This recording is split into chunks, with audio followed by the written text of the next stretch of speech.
Ms. Sharon Slater is the president of Family Watch International, a non-profit organization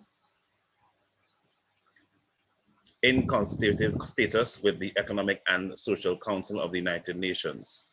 She also chairs the UN Family Rights Caucus and is a consultant to multiple UN member states, including African and OIC countries, on human sexuality and family policy issues. Ms. Slater writes a regular column for the Family Watch, an online publication read in over 170 countries, and she has authored numerous policy briefs on family issues. She also chairs the Global Family Policy Forum for UN ambassadors and delegates held annually. She is the author of the highly acclaimed book, Stand for the Family, a call to responsible citizens everywhere, filled with social science-based talking points and research on many sensitive topics, including on human sexuality.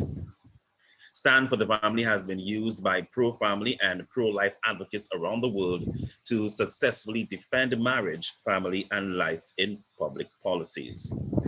She is a world-renowned speaker, having presented at many international government events and World Congress of Family conferences around the world.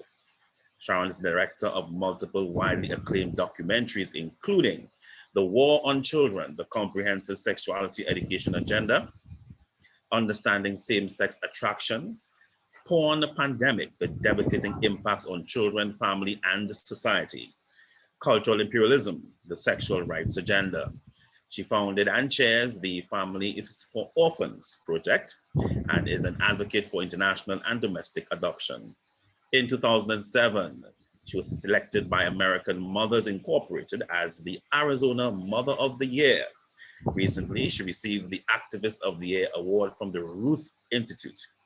Mrs. Slater and her husband, Greg, are the parents of 7 children, including 3 siblings from Mozambique, orphaned by HIV/AIDS, whom they adopted, and they have 5 grandchildren. Now, Mrs. Slater, she'll be speaking today on comprehensive sexuality education, as well as the ACP EU Treaty and the provisions it will demand for the Caribbean region. At this time, let us welcome Mrs. Sharon Slater. Thank you so much. It's such an honor to be here. And I do have to make one correction to that bio. You said I have 5 grandchildren, where I have 12 and 2 on the way. So we've increased our family since then. So I'm grateful for the time that each and every one of you on this call is taking to learn these important messages. And my presentation is going to be a little bit difficult. I'm going to present some really disturbing information. There's going to be a lot of it. You know, there was a mention on the, I guess a question to the previous speaker, you know, what's happening in our region, what's happening in the Caribbean. So I'm going to first walk you through what's happening internationally, and then I'm going to have a lot of information of what is directly pending and happening in the Caribbean region. So I'm going to share my slides. Give me just a minute to get those up. Let's see. I need access. Could you give me screen sharing? There we go. Okay, so here we go. Fasten your seatbelts because I'm going to be moving very fast through a lot of important information. So the topic is protecting children from the global sexual rights movement. And Family Watch works to protect the institution of the family as the fundamental unit of society. But increasingly, we've had to put our focus more on children because they're going to be the future families of the world.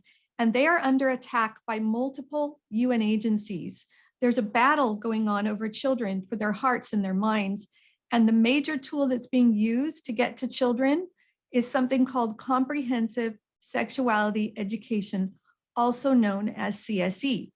In order to understand what this is, we need look no further than the World Health Organization, which sets the standard definition that's used by all across the world for what is sexuality. And their definition says that sexuality encompasses such things as gender identities, pleasures, desires, fantasies, eroticism, sexual orientation. So if you're going to have education that's comprehensive about sexuality, that's exactly what you're going to learn about in these programs. Let's just start with the World Health Organization standards for Europe to get a glimpse into what they're saying children should be taught. Their standards say that starting at age 0, newborn to 4 years old, children should receive information about enjoyment and pleasure when touching their own body, meaning masturbation, and given the right to explore gender identities, plural. At age 9, you're supposed to give information about pleasure, masturbation, and orgasm. And actually at age 9, the World Health Organization, if you can imagine, sends children to International Planned Parenthood Federation to learn about their sexual rights. And what are they going to learn when they go there? Well, International Planned Parenthood Federation is the largest provider of comprehensive sexuality education, which is a rights-based approach to education. And here are some of the rights that children will learn when the World Health Organization sends them to IPPF, International Planned Parenthood Federation. In this Exclaim publication, it actually states that young people are entitled to sexual pleasure, and how to experience different forms of sexual pleasure is important for their health and well-being. It says sexuality and sexual pleasure are important parts of being human for everyone, no matter what age. So they're talking about children even at the youngest ages. This is their sexual rights declaration published by IPPF, and it states that all persons have the right to sexual freedom, the right to seek to experience their full sexual potential and pleasure. All persons have the right to explore their sexuality free from fear, shame, and guilt. Now, how are they going to accomplish that? And all women have the right to abortion, which is accessible, affordable, acceptable, and convenient. Now, this publication is intended for HIV-infected youth. So this is published by International Planned Parenthood. I found it at the United Nations, and is teaching them about their sexual rights, their rights to sexual pleasure, even though they have the HIV virus. Teaches them how they can get sexual pleasure in various ways through kissing, touching, licking, tickling, sucking, and cuddling. They tell these youth to just explore and have fun, and that some countries have laws that say people living with HIV must tell their sexual partners about their status before having sex. These laws violate the rights of people living with HIV. If you can imagine, they're telling children they don't have to tell their sexual partners they're infected with HIV, and their teachings are supported by the World Health Organization. Now here's a Planned Parenthood LGBT program. It says LGBT-centered sex ed incorporates queer and trans issues into every facet of instruction. That's one of the main goals of comprehensive sexuality education, is to mainstream transgender and homosexual activity and sex. So what kind of an organization would teach children this? If you can imagine, this is Planned Parenthood Federation of America, which is one of the largest member associations of International Planned Parenthood Federation. Is promiscuity a bad thing? This is right on their website. And it says, the number of sexual partners you've had doesn't say anything about your character, your morals, or your personality, or about anything at all, really. There's nothing bad or unhealthy about having a big number of sexual partners. Now, we just heard from Dr. Coppola how dangerous it is and how risky it is to have multiple sexual partners. And I just want to add a point to what she talked about. You know, yes, wearing a condom might reduce some of the risk, but only one aspect of risk. You know, there are a lot of emotional risks that come with sexual activity, especially among youth. The CDC, the Center for Disease Control in the United States, does an annual survey, and it shows that children who have been involved and had sexual contact have more suicide, more depression, more problems in schools. Almost everything you measure goes down. So this is unconscionable that Planned Parenthood is pushing this. Now, even more troubling is this International Technical Guidance on Sexuality Education, which was launched by the United Nations in 2018. Again, it has the support of the World Health Organization, even UNICEF, which is supposed to protect children's health, and other UN agencies. And it actually redefines abstinence, saying abstinence doesn't just mean not having sex. It also means deciding when to start having sex and with whom. And this is for children. They're to learn to recognize that each person's decision to be sexually active should be respected at all times. And the transgender ideology, they need to learn to define gender and biological sex and describe how they're different. To differentiate between the values that they hold and their parents or guardians hold about sexuality, separating the children from their parents' values. Again, this is supported by multiple UN agencies, and we've only scratched the surface of the harmful elements. Very troubling. This is a new publication that came out this year. My body is my body, my life is my life, and this is for young people. And look at all the UN agencies that are behind this. And this is unconscionable because it says young people are defined as starting as age 10, and they want to teach 10-year-olds about sexting, which is described as the sending, receiving, or sharing of sexually explicit text messages, photos, and video. And you would think they would say, okay, this is harmful. We don't want you doing this. But instead it says, sexting may be used to seek positive feedback on body image from peers and therefore help to improve self-esteem and sense of identity. Sexting also has the potential to be beneficial as a way of sustaining intimate relationships and to demonstrate love, trust, and commitment.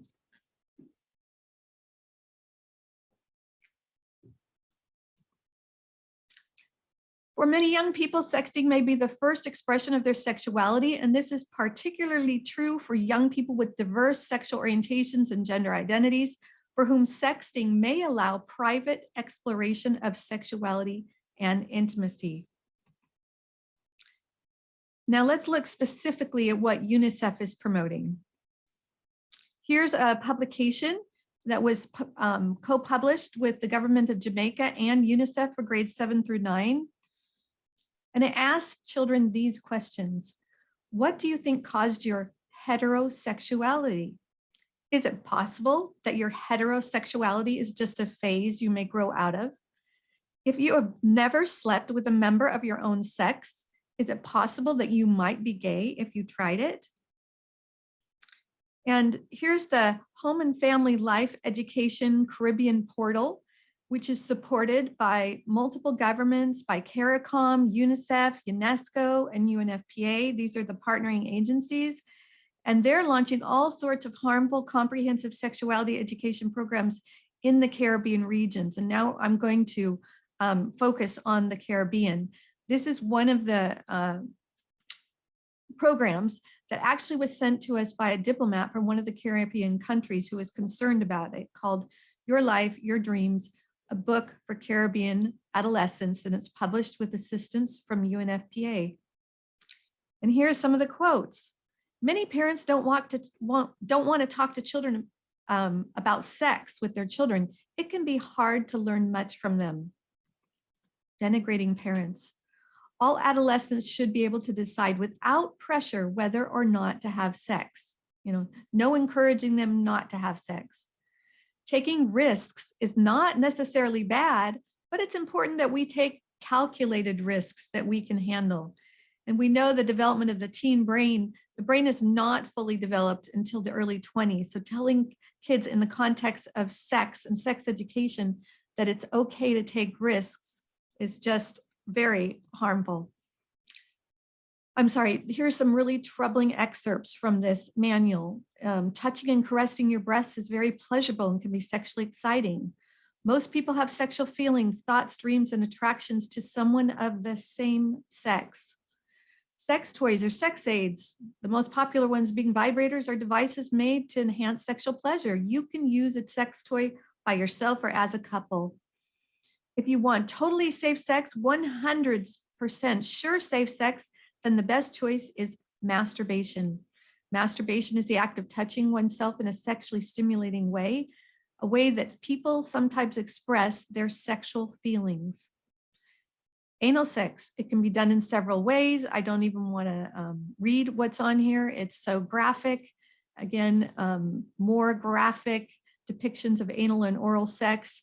And it says, although these are very common sexual practices and for many people quite enjoyable, some people have reservations about them. Do you think? And this is a very dangerous program that has been launched with a big focus on the Caribbean. This is called the Spotlight Initiative. I'm with her. Are you? The Spotlight Initiative is working with governments, civil society organizations, the media, and other partners to eliminate all forms of violence against women and girls by 2030. A very lofty and worthy goal. We all want to prevent violence, but let's see how they go about it. This is what we do. It says the Spotlight Initiative is a global multi-year partnership between the European Union and the United Nations to eliminate all forms of violence against women and girls by 2030.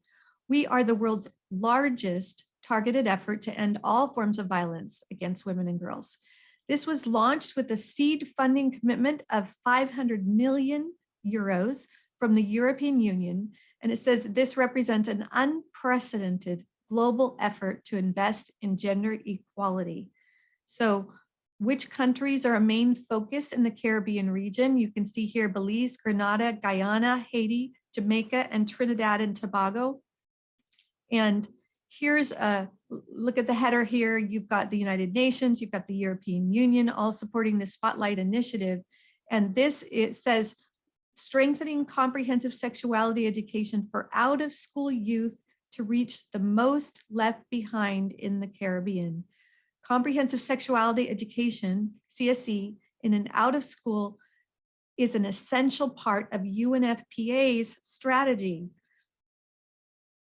Now, here's where we should be very concerned because this really shows their thinking and their agenda behind this Spotlight Initiative. This was just in a proposed date for May through September to 2021 to launch various parts of the initiative, but it says the region, the Caribbean region, has a history of conservatism, including from religious quarters and a backlash against women's rights and gender equality. This conservative tide also manifests in reactions against comprehensive sexuality education, sexual diversity, access to sexual and reproductive health services by adolescents without parental consent, and emergency contraception and abortion. Now, remember the theme was of the Spotlight Initiative is to prevent violence against women. Well, this publication, funded and printed and produced by UN Women, Foundation Trainings of Facilitators Manual, has this subtitle that I've just blown up so you can see it, on strengthening prevention approaches to address gender-based violence in the Caribbean. So how are they going to stop gender-based violence? Well, this training facilitators manual seeks to empower young people between the ages of 13 and 24 to actively participate in gender constructions, thereby impacting the gender-based discrimination that fuels gender-based violence. So this is designed to mobilize and activate and empower youth between the ages of 13 and 24 to push their agenda against gender-based violence. Sounds really great, but look at how they're doing it. They're teaching kids these radical sexual things in the form of comprehensive sexuality education. Let's just go through a few of these. That the vagina serves as a receptacle for the penis during vaginal intercourse, and talking about the clitoris and how it responds to stimulation during sexual activity. How is that going to prevent violence against women? The objective of an activity they have is to increase participants' knowledge about sexual parts of the body and enable them to name them. And the activity asks the participants, the children, to trace an outline of their body on paper and then put flashcards on the appropriate areas, including breast, pubic hair, anus, clitoris, vagina, nipple, penis, and erection. They're actually putting these on the body that's traced on the paper. This facilitator will explain that sexuality may be expressed by oneself, that's masturbation, or with others, desires or practices involving someone of the other sex, the same sex, or both. Gender-based violence is fueled by hierarchies of power, where one person discriminates against another on the basis of their gender. And here we bring in the LGBT agenda or sexual orientation. The male sexual organ is used for vaginal or anal sexual intercourse. Sexual identity. Your sexual identity refers to how you think of yourselves. You want to define yourselves. It includes your sexual orientation, who you are sexually attracted to, and or have desires to have sex with. Gender binary system states that there are only 2 gender categories, but transgender refers to persons whose biological sex does not correspond with their expected external expression of gender identity. Just go on. And here's, I'm just going to end with this last slide for this program, that there's a note to the facilitator to respond to participants' concerns regarding religious teachings on sexual expression and sexual intercourse for young people, including outside the context of marriage, as well as teachings related to sexual orientation. So many of these CSE programs kind of brainwashes the kids slowly, helps them, encourages them to explore their values, the religious teachings they've received, and then tells them that they can choose their own sexual values independent of their religion or their parents. Let's see, this is stuck. Let's see if we can make this move here. There we go. Okay, so this is a forum of CARICOM First Ladies, spouses of heads of state and governments for a program that was launched called Every Caribbean Woman, Every Caribbean Child. It sounds really wonderful, doesn't it? I mean, it's got the backing of Gilead, CARICOM, UNFPA, and so forth. And here in attendance, this is a pretty well-attended, high-level meeting that launched this program. You had the Minister of Antigua and Barbuda, you had the First Ladies of Belize, Haiti, Trinidad, and Tobago. You have UNFPA, UNAIDS, UNICEF, and UNDP, and these entities in red, which are all Planned Parenthood entities. Guyana Planned Parenthood Association, Planning Institute of Jamaica, which is the member organization of IPPF there, and the Caribbean Coalition on Sexual and Reproductive Health and Rights. Again, that's an IPPF program. So they're using the First Ladies to try to manipulate the First Ladies to advancing their agenda without them understanding what the agenda is. Here it's listed even on the CARICOM website that the Caribbean youth are going to benefit from the UNFPA Sexuality Education Initiative. It says youth in the Caribbean will be benefiting when comprehensive sexuality education activities that were launched by the UNFPA. The activities will be conducted under the Spotlight Regional Program for the Caribbean, which is part of the wider Spotlight Initiative, a global multi-year partnership with the European Union and the United Nations. I found this on Facebook. This is a video. It's hard to see the white title at the top, but it's the launching of comprehensive sexuality education programs in the Caribbean, a regional focus of advocacy strategy for the implementation of international standards, not Caribbean standards, international standards. And part of their goal is to establish a common discourse against the opposition of CSE activity. Here's another slide saying they're going to have a Caribbean toolkit for the delivery of CSE, not just in the school, but out of school to reach vulnerable youth populations. Those include non-gender conforming young people, that would be transgender youth, young people who sell sex. This would be young people who would be prostituting themselves. And they want to reach them with these messages that they have a right to sexual pleasure and all of these things in CSE. And this shows all the partners that are involved in this huge mechanism, to get CSE as the so-called answer to gender-based violence to children all throughout CARICOM. Okay, this is on the website of the Caribbean Family Planning Association. Again, this is an accredited entity with the International Planned Parenthood Federation. They launched this in the Caribbean. It's called, the campaign is called Know It, Own It, Rights Matter. And here they define what comprehensive sexuality education, which is in the center of this diagram, includes. It's going to teach children in the Caribbean about pleasure, sexual rights, gender, diversity, and that's usually gender and sexual diversity, and HIV.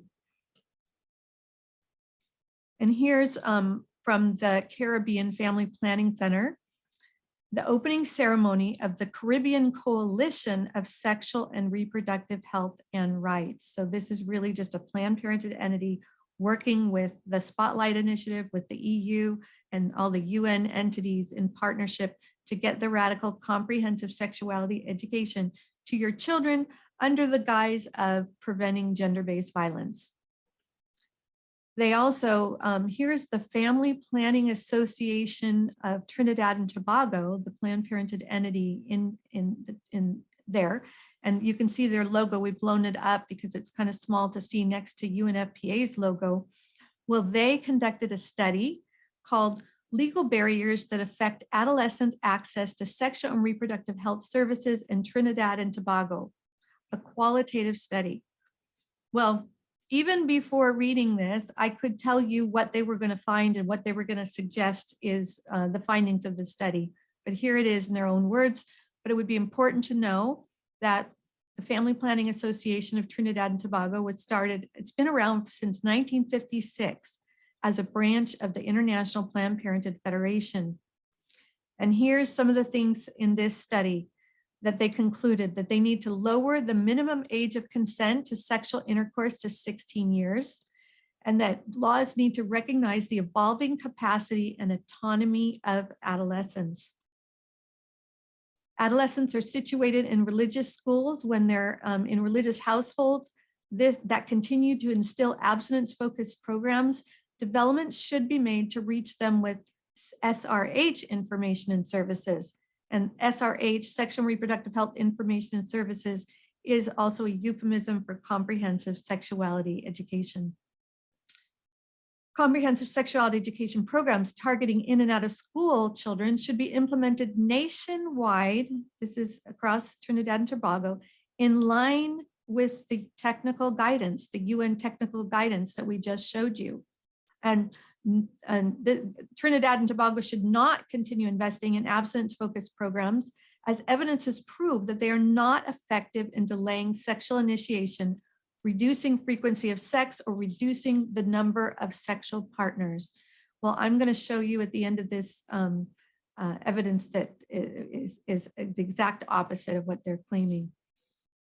Adolescents should be granted access to age-appropriate comprehensive sexuality education information and sexual and reproductive health services. Well, who provides these sexual and reproductive health services? Well, that's Planned Parenthood.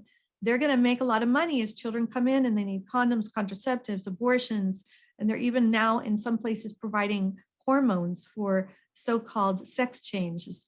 So the goal of this whole study was to try to lower the age of consent for medical treatment so that they can get your children into their clinics, sexualize them, get them into their clinic without parental consent. And they say they're introducing now the principles of the Gillick competency test in legislation. What is that? The Gillick competency test. Well, let me go right here, where on this website, it tells us that basically they're saying that Planned Parenthood entities or any medical clinic that provides all these sexual services can get them to the children or the young person without parental consent if the situation meets these conditions, that the child would like to have therapeutic support but doesn't want their parents or carers to know about it. They're seeking confidential support for substance misuse, or they have strong wishes about their future living arrangements, which may conflict with their parents or carers' views.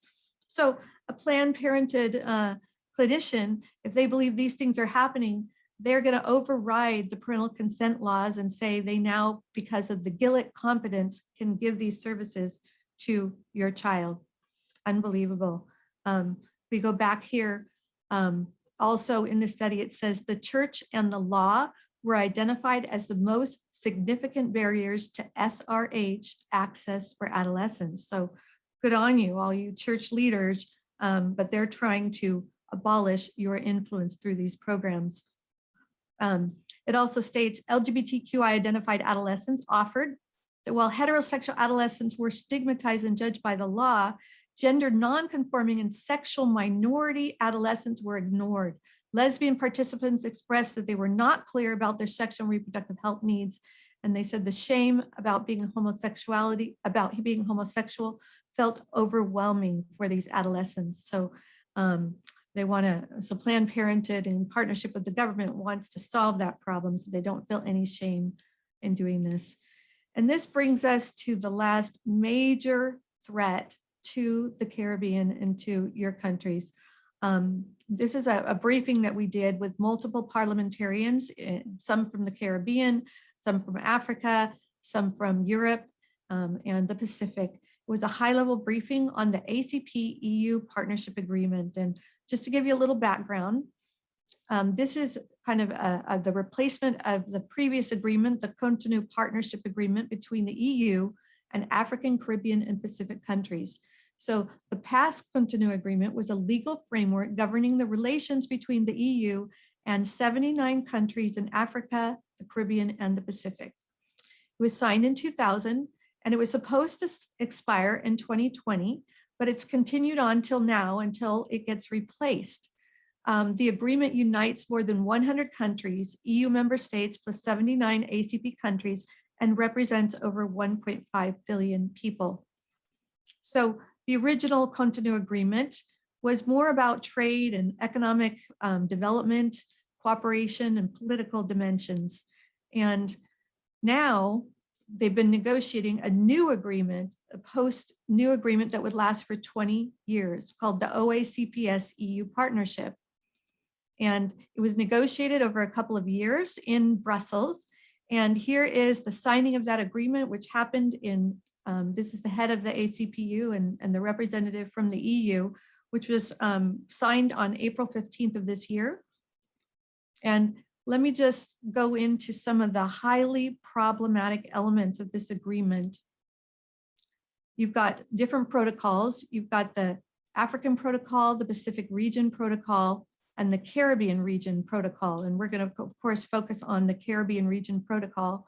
But this is a binding treaty. It's a binding treaty. So when your countries sign on to this, you will be bound by these provisions. So in the Caribbean Protocol, it says the parties shall commit to the full and effective implementation of two documents, the Beijing Declaration and Platform for Action, and the Program of Action of the International Conference on Population and Development. Well, you're already a party to this. That should not be too problematic. The problem is it adds that you're also committed to implement the outcome documents of the review conferences of those two documents. This is a very deceptive Trojan horse. Here's just one example of one of the outcome documents of the review conferences of the International Conference on Population Development.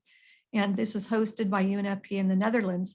And look at all the problematic references that it has, that is promoting, has 65 references to abortion, multiple references to sexual and reproductive rights, 12 references to sex work and sex workers, 14 references to comprehensive sexuality education, 8 to sexual orientation and gender identity, and 5 references to transgender. So this, under this new binding treaty, if your countries sign on to this, you would be accountable for implementing this document because it's an outcome document of the review conference of ICPD. Another ICPD review, the Plus 20 review, was done by youth, and it states that cultural and religious barriers such as parental consent should never prevent access to legal abortion. And governments must recognize that young people have autonomy over their bodies, pleasures, and desires. Governments are to provide rights-based comprehensive sexuality education, and this should include information on sexual orientation and gender identities. So also in the Caribbean Regional Protocol, it says, it stresses the need for universal access to quality and affordable, comprehensive sexual and reproductive health information and education. Well, this is the new euphemism for comprehensive sexuality education. And that becomes clear when it says, taking into consideration the UNESCO International Technical Guidance on Sexuality Education. So that's the guidance that we just showed you, the highly controversial guidance right here. So you would be bound to implement this kind of sex education across the Caribbean. And also you'd be bound to deliver sexual and reproductive health care services, which is also a euphemism for abortion. It commits your governments to implement sexual and reproductive health and rights in Article 36.2. And this term, where you connect rights to sexual and reproductive health, has been rejected always by the CARICOM voting bloc and the African voting bloc at the United Nations, because it's such a dangerous provision. And this ACPU agreement obligates your government to provide universal access to sexual and reproductive health commodities and healthcare services, but it doesn't define what those are. There's so many vague provisions. So let's understand the sexual and reproductive health terminology. It's like the Trojan horse to bring in LGBT rights, abortion, sexual rights for youth, and comprehensive sexuality education. This is because this is a compound word. So you've got sexual and reproductive health, which is broken down to sexual health and reproductive health. Now, how is that defined? How does the EU define it? How does the United Nations define it? Well, this is the definitive document called Sexual Health, Human Rights, and the Law. It's published by the World Health Organization, multiple UN agencies, and it's going to tell us what sexual health is.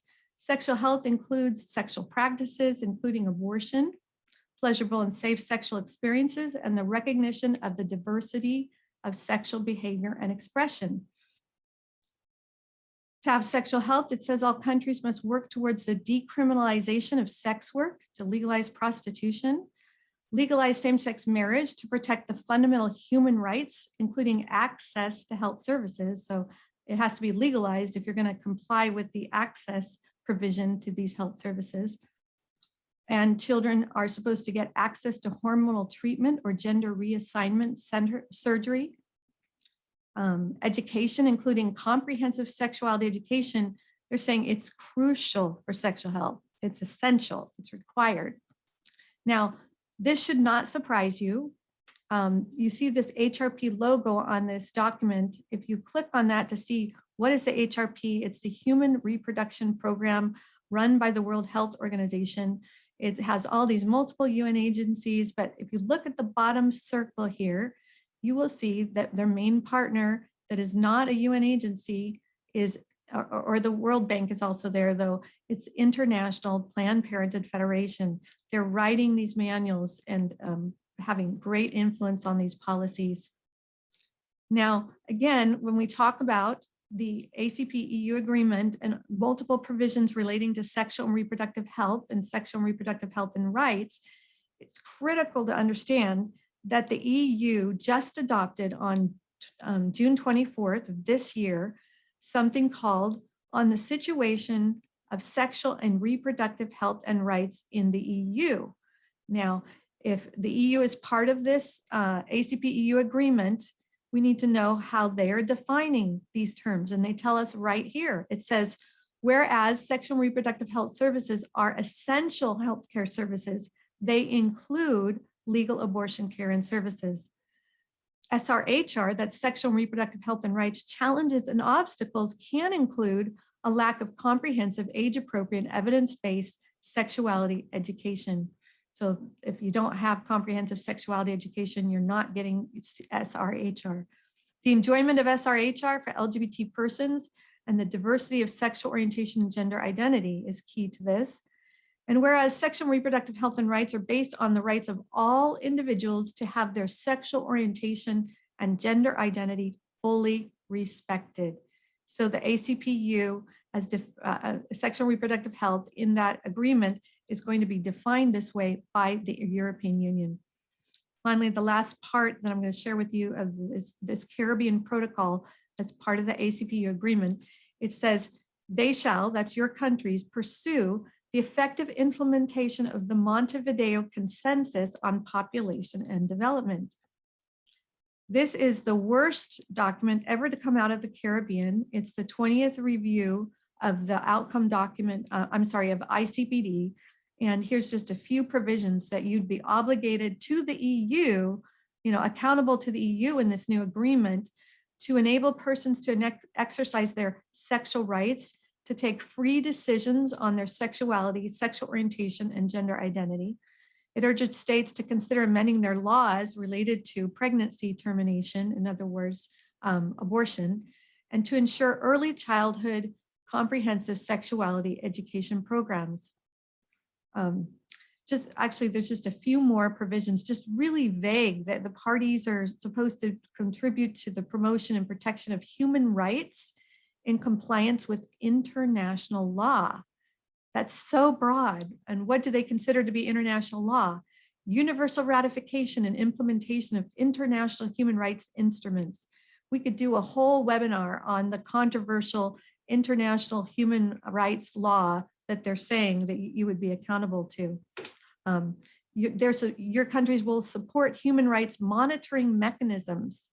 Those are the UN treaty body committees that are mandating compliance with radical reinterpretations of the treaties. They're monitoring the independent experts, the UN rapporteurs that are promoting all sorts of radical sexual rights. It also says the parties shall support the implementation of the Convention on the Elimination of All Forms of Discrimination Against Women. Well, your country's already a party to this, but then you'd be accountable to the EU. And the EU says that you must follow the UN guidance. And so the UN guidance from the Committee for the Elimination of All Forms of Discrimination Against Women, the CEDAW committee monitoring compliance, is basically saying that the criminalization of abortion is a form of gender-based violence. I want you to think about it. Criminalization of abortion is the form of gender-based violence that may amount to torture or cruel, inhumane, or degrading treatment. And it also recommended decriminalization of prostitution. So this agreement will become binding upon the parties under international law only after completion by each party of its internal legal procedures. In other words, in most countries, that means your parliaments will have to ratify this. So there's an opportunity for us to raise awareness and stop this agreement in your parliaments. So let's just end with some good news. I told you we'd get to some solutions. We have just a few quick minutes here. We'd like to invite you to show to your congregations and get this documentary out far and wide. It will expose the comprehensive sexuality education across the world in the UN agenda that I've been showing you about. We have it in multiple languages, but we have a 10-minute version and a 30-minute version. And we hope that you will go to stopcsc.org and take advantage of using that as a tool to raise awareness. There's also a new study. You can find this at sexedreport.org. It's re-examining the evidence for comprehensive sex education in schools. And it actually has all the evidence to combat the statements like this from UNESCO. Programs that promote abstinence have been found to be ineffective and are potentially harmful to people's sexual and reproductive health and rights.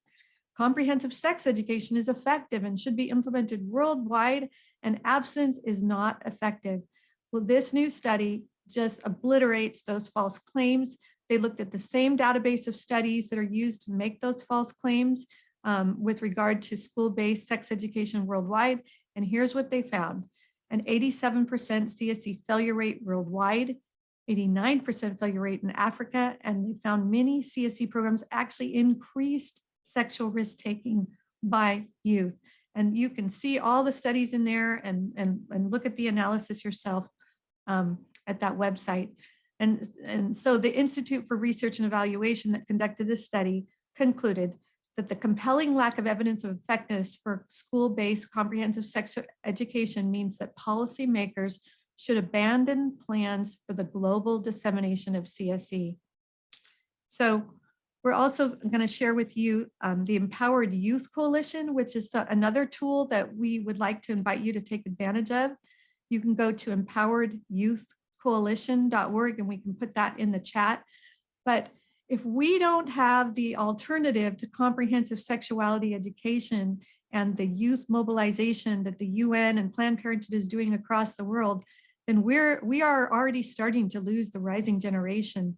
So this project is designed to unite youth and young adults across the globe to stand for life and family, to stand up for all of these different topics that are here. Life and family advocacy, family strengthening, gender, transgender issues, health, sexuality and relationships, pornography, freedom, parental rights, all sorts of information. Youth can come and upload their picture in this Meet Like-Minded Youth section of the website, share their testimonies of why they stand for life and family. And then we have 3 programs that can help empower youth. One is called Fact Over Fiction, where we're going to send out quizzes on all the different topics that are learning quizzes. Here's an example. How much do you know about abortion? Take the quiz. Then there's Listen and Learn, where we're sending out little, brief videos under 4 minutes. For example, this is Erin's story. She had gender dysphoria and gender confusion as a child, and this is her story coming in and out of a transgender identity. Very powerful story. Then Taking a Stand. For this project, people, youth across the globe can contribute their projects showing how they're taking a stand, either using music or videos or art or poems or articles. And this will be the Inspiring campaign, where youth can see examples of other youth throughout the world taking a stand. We invite you to join this. We want churches to join it. We want mentoring we position churches and existing nonprofit organizations as mentoring organizations. So there's no financial commitment.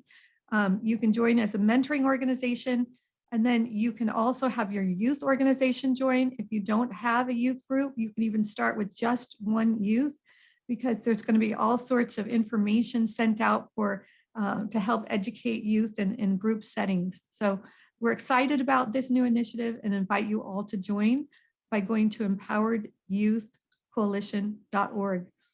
So that brings us to the end.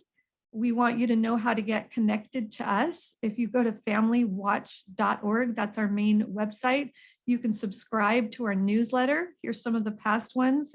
You just hit the subscribe button and we can be connected, and you will be receiving updates on what's happening on all these important issues across the globe.